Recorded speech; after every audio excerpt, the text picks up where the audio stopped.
Hello నమస్తే. మీరు ఎప్పుడైనా సొంటి టీ తాగారా? సొంటి టీ చాలా మంచిదన్నమాట. అయితే మనము రోజు సొంటి టీ తాగడం వల్ల, ఇది సొంటి అన్నమాట. ఈ సొంటి టీ తాగడం వల్ల మనకు ఎన్నో ప్రాబ్లమ్స్ నుంచి మనం బయటపడతాము. గ్యాస్ట్రిక్ కానీ, ఒబెసిటీ కానీ, కడుపులో మంట కానీ, ఛాతీలో మంట కానీ, ఇలాంటివి చాలా వరకు మనకి సొంటి టీ వల్ల నివారణ దొరుకుతుంది.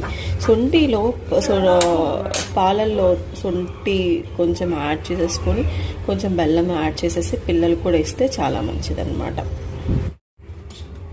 దిస్ ఈజ్ మై ఫేవరెట్ సొంటి టీ. వేడి ఆర్గానిక్ బెల్లంతో సొంటి టీ చేసుకొని హ్యాపీగా తాగుతాను. మరి మీరు